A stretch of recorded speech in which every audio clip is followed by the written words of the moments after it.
Olá, estamos iniciando mais uma edição do Asbravecast, o podcast da revista Asbrav, que tem um oferecimento de Aeres Qualidade do Ar, Johnson Controls, Mercato e Senai. O Asbravecast é o podcast do setor HVAC&R. Pessoal, tudo bem? Eu sou Everton Moreto, diretor da pasta de refrigeração aqui da Asbrav. Hoje eu estou aqui juntamente com o engenheiro Mário Canali, diretor da qualidade do ar, para a gente falar de um tema bem atual, referente à PMOC. A gente vai trazer também um assunto que está bem alta, que foi a questão da tragédia lá no Ninho do Urubu, no CT do Flamengo, lá no Rio de Janeiro, onde nessa semana a gente, acompanhando algumas notícias no portal, nos chamou a atenção que, além dos indiciados, o indiciado técnico de refrigeração também foi citado na investigação. A nossa discussão hoje, nosso papo aqui, tem mais esse objetivo, a gente tirar nossas dúvidas sobre a importância do PMOC, quais são as responsabilidades do técnico de refrigeração, e a gente vai trazer bastantes assuntos hoje referente a isso. Vamos começar com uma pergunta bem objetiva, assim. Referente ao PMOC hoje, qual a importância do plano e quais são as responsabilidades do técnico de refrigeração? Bom, agradeço o convite. Primeiramente, o plano. O que é o plano? Vamos exemplificar por aí. O plano, ele prevê todas as rotinas de manutenção, operação e controle de um sistema de ar-condicionado. Então, e neste plano, por exemplo, tem que estar descrito, o que não houve, no meu entendimento, uma manutenção, por exemplo, num quadro elétrico. Além, obviamente, do sistema de ar-condicionado em geral, por exemplo, nos splits, no cassete. O que supostamente pode ter ocasionado. A gente não vai entrar nos detalhes da ocasião. O tema é mais ou menos a gente discutir uma referência ao PMOC, com certeza. Provavelmente ocorreu um problema no quadro elétrico. Se tivesse um plano, uma PMOC, seria diferente esse desfecho? O que impactaria nessa situação? Sem dúvida nenhuma, visto que periodicamente teriam sido feitas rotinas de manutenção em todos os componentes. Então isso certamente diminuiria o risco, por exemplo, de uma fatalidade, ou de uma quebra de um equipamento. Então esse é o ponto número 1 do plano. Na parte da responsabilidade técnica, que nós estamos falando aqui especificamente de um técnico em refrigeração, e sempre houve o entendimento de quem pudesse ser o responsável pelo sistema de climatização, de ar-condicionado, era um engenheiro mecânico. Esse com certeza ainda pode. Os demais profissionais, como técnicos, como arquitetos, como qualquer outro que se julgue ou que queira fazer esse tipo de manutenção ou de responsabilidade técnica, a nossa sugestão é que consulte o seu conselho de classe. Perfeito. Conforme a gente estava acompanhando, os ar-condicionados estavam instalados em containers. Daí já parte uma questão técnica questionável. A gente sabe que, principalmente equipamentos comerciais, para residência, do tipo que estava sendo aplicado lá para conforto, não estavam numa situação, num ambiente próprio para isso. A questão do técnico. Hoje, por exemplo, como você mesmo falou, o conselho, ele rege, o técnico de refrigeração, ele pode assinar PMOC, ele pode elaborar o plano. Quais são as responsabilidades hoje do técnico em refrigeração? Bom, o plano ele é dividido em 3 etapas. A elaboração do plano, a execução das manutenções e a responsabilidade técnica. Recentemente houveram algumas mudanças no mercado brasileiro com relação aos conselhos de classe. Como está em frequente mudança, o que eu posso trazer aqui, que com certeza que o engenheiro mecânico ele tem capacidade de elaborar, executar e ser o responsável técnico pelo sistema de climatização. Então, como eu falei anteriormente, eu sugiro né, que seja feita uma consulta. Se tu achas, por exemplo, que um técnico é capaz ou que um arquiteto é capaz, consulte os conselhos de classes, os seus próprios conselhos para definir isso. Mas basicamente é isso. A responsabilidade técnica, que é importante que se diga, ela é extremamente perigosa, por assim dizer. O que eu vou te dizer perigosa? Ela tem muita responsabilidade em cima, porque podem ocorrer diversos casos, como eu vou né, a gente está falando aqui do caso do Ninho do Urubu, porém teve um caso também no Rio de Janeiro, que tudo leva a crer, que começou também pelo sistema de ar-condicionado, né? E digo mais, não é o sistema de ar-condicionado o problema, e sim a falta de manutenção. Perfeito. Né? O caso do Museu Nacional. Então, é outro caso que teve uma grande repercussão e isso somente ocorreu porque não houve manutenção preventiva. Esse eu acho que é a palavra melhor para dizer. E quando a gente fala de manutenção preventiva, principalmente originado no quadro elétrico, o quadro elétrico, o ar-condicionado, todos os componentes, são de extrema importância essa manutenção, né? Principalmente falando na parte do planejamento da manutenção, é analisado caso a caso. O plano ele tem que ser elaborado caso a caso, para cada situação, com todos os riscos. O que dá para entender, principalmente, a responsabilidade que o técnico tem, o executor do plano, perante a situação. O cara assinou, botou o nome dele, preencheu a PMOC, acontece isso que nem a gente viu. Muitas vezes ele pode estar respondendo por uma situação em que ele está envolvido. Perfeito. Muitas vezes eu entendo também que pode acontecer o envolvimento do técnico, ou vamos dizer do responsável técnico, não vou chamar de técnico porque nós estamos nos referindo justamente ao técnico de refrigeração, mas o responsável técnico pode ser, como o nome já diz, se responsabilizar por uma mera manutenção corretiva que ele fez, e não uma manutenção preventiva, que seria o plano, né? O PMOC é um plano de manutenção, com rotinas, por exemplo, a limpeza de um filtro mensal, reaperto de um quadro elétrico, de fio de quadro elétrico, manutenção de serpentina. Perfeito. Tem um plano geral, né? O que pode ocorrer, por exemplo, é tu fazer uma intervenção esporádica, né? Uma única intervenção, por exemplo, e acabar sendo responsabilizado tecnicamente por essa manutenção. O que pode ocorrer também, o que é o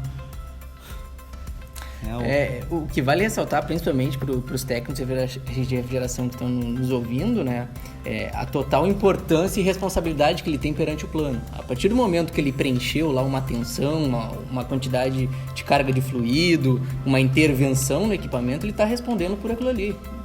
Ele tem responsabilidade, sim. Então, hoje, a responsabilidade perante ao executor, que é o cara que está lá no campo, que está com o manifold na máquina, que está vendo a pressão, que está no quadro elétrico reapertando, isso tem que ser de extrema relevância. Ele tem que estar ciente que ele está executando um plano de manutenção que pode ocasionar muitas vezes uma tragédia que nem aconteceu no Rio de Janeiro. Perfeito. E além da execução, esse plano tem, como eu mencionei antes, as periodicidades. Quem vai determinar essas periodicidades é quem elaborar o plano. Então, isso tem que estar de acordo com a legislação atual brasileira, né? E normas técnicas. Então, não é simplesmente eu acho que... Não é assim que funciona. Que nem em muitos casos que a gente vê por aí, né? Para redução de custo, o cara vai, não. Em vez de tu fazer o reaperto do quadro elétrico mensal, tu vai fazer a cada 3 meses. Para redução de custo no contrato. Então, e a responsabilidade fica de quem daí? É do contratante ou do contratado? É do contratado. É do quem assina a RT, ou uma responsabilidade técnica, né? Perfeito. E quanto à parte de execução, tá? Do técnico de campo, hoje ele está com um plano de, bem dizer, que não foi adequado. Pegando uma situação que nem essa, a determinada situação corresponde, eu como técnico, que tem que ser feita uma reparação mensal. E por conta de muitas vezes essas questões comerciais, de valor investido, é a cada 3 meses. eu tenho total responsabilidade perante isso e eu posso, claro, me recusar a executar esse plano. Pode. Por direito, né? Pode se recusar, ou também o que eu normalmente recomendo é que notifique através de e-mail o que tu achas que não está conveniente. Por exemplo, se tu quer fazer mensal e teu cliente quer fazer semestral, tu vai notificar ele dizendo que se não está conforme lei, a NBR, né, ou uma própria resolução 9 da Anvisa, mas ele está ciente que tem esse problema. Então, eu acho muito importante sempre registrar, né, o que até o próprio plano diz, que o plano são rotinas de manutenção, operação e controle, né, que tem que ser feitas e executadas, evidentemente, e também de uma forma administrativa. O que significa isso? Com registro. O plano de manutenção, ele prevê, além das atribuições eletromecânicas, né, por exemplo, que um técnico vai fazer no sistema de ar-condicionado, também prevê que se isso seja de forma administrativa. O que quer dizer isso? Que seja mantida a ficha, que nem tu mesmo já mencionou, né, com assinatura e quando foi feito, tendo o registro disso. E qualquer anormalidade que ocorra no sistema esteja documentado. E isso que eu acho muito importante, isso que eu considero muito importante, que tudo que houver no sistema, qualquer falha, tem que ser documentado e que é importante que se diga que o plano de manutenção é do cliente e tem que estar no cliente. Eu já vi muita gente levando o plano para casa ou replicando. Não, esse plano é do cliente, tem que estar lá. E geralmente tratar o plano, o PMOC, como um documento formal de responsabilidade. A gente já está acostumado a ver em campo, muitas vezes, aquela planilha num estado que não... escrita a lápis, totalmente assim, num modelo desorganizado. Então, assim, a total importância disso, que muitas vezes pode estar te livrando do desfecho de um caso que é de total importância. E principalmente nesse caso, engenheiro, quando você diz assim, tem que documentar, rotineira de campo, tá? Chegamos, fizemos manutenção, anotamos, vimos uma anormalidade no quadro elétrico, que geralmente é onde inicia os grandes problemas. Notificamos, muitas vezes que isso é separado, a empresa de elétrica e a empresa de refrigeração. É de extrema importância que o técnico notifique e formalize o dono do contrato, né, sobre essa normalidade, solicitando troca, solicitando reaperto, todas as medidas cabíveis, isso? Perfeito. É importante que se documente tudo, inclusive, claro, estamos falando do quadro elétrico, mas, por exemplo, se for verificado, por exemplo, uma lâmpada queimada numa sala de máquinas, tem que ser notificado. Perfeito. Ou substituído. Então, tudo isso tem que constar num plano. Né? E que nem tu estava comentando antes, que às vezes a gente vê umas fichas, as fichas mal preenchidas, toda amassada, preenchida a lápis, etc. Isso tudo reflete da manutenção que o cara está fazendo. Se ele é desorganizado para preencher um checklist, por exemplo, uma ficha, muito provavelmente ele seja desorganizado para fazer um bom serviço de manutenção. Então isso Perfeito. Tudo tem que ser levado em conta, por isso que é importante consultar o conselho de classe, o seu próprio conselho, ver se a pessoa ou quem está fazendo essa manutenção está apto e registrado no conselho. E, por óbvio, tendo recolhido uma responsabilidade técnica, uma anotação de responsabilidade técnica, por exemplo, no CREA ou nos outros conselhos. Então, essa é a recomendação. Referente ao plano, ele tem uma validade, esse plano ele tem que ser renovado, ele tem que ser revisto depois de determinado tempo. Como é que funciona hoje? Vai se adequando conforme a necessidade do cliente, ele pode ser incluso, não pode? Quando você emite o plano, tem que ser de comum acordo, o cliente tem que estar ciente desse plano, qual é o processo hoje, referente principalmente ali à parte de plano. A gente já falou bastante de execução, né? Mas referente à elaboração do plano. Bom, a elaboração do plano, uma vez feita e mantida os mesmos sistemas, o mesmo sistema, ou uma simples troca, por exemplo, de um equipamento do tipo split por outro, claro, vai alterar a ficha, vai alterar o número de série, etc., mas simplesmente fazendo isso e as normas vigentes não foram alteradas nesse meio tempo, o plano está válido. Ele tem que ser revisto quando há uma inclusão de área, uma inclusão ou mudou a operação do local. Exemplo, era um auditório e passou a ser um call center. Então, totalmente diferente. Totalmente diferente. Muda a rotina, muda a operação, muda o controle. Então tem que ser adequado o plano, porque esse plano ele é específico para cada sistema. Então não tem uma periodicidade, vou fazer um plano genérico e sair distribuindo por aí ou vendendo, não. Não se baixa plano da internet. Não se baixa plano da internet, exatamente. Não se baixa a planilha de PMOC da internet. Eu acho que esse é o grande fato, né? Isso aí. Que perante esse caso agora a gente vê a total importância e relevância, né? Principalmente ao executor, ao elaborador, e responsabilidade perante todo o caso, que foi também essa tragédia lá no Rio de Janeiro.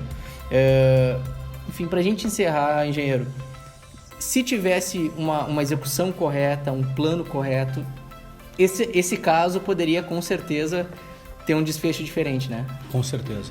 Muito provavelmente nós não estaríamos falando agora e lamentando vidas, né, por um simples, reaperto ou uma manutenção que não custa nada para ninguém. Tá? Perto de uma vida e mesmo para uma empresa o valor disso é muito pequeno.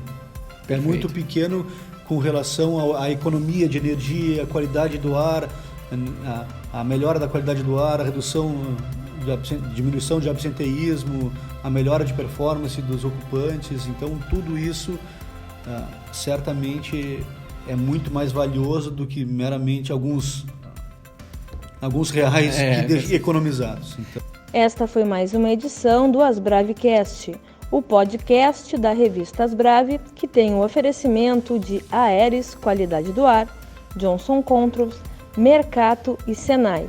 Acompanhe a Asbrave em nossas redes sociais.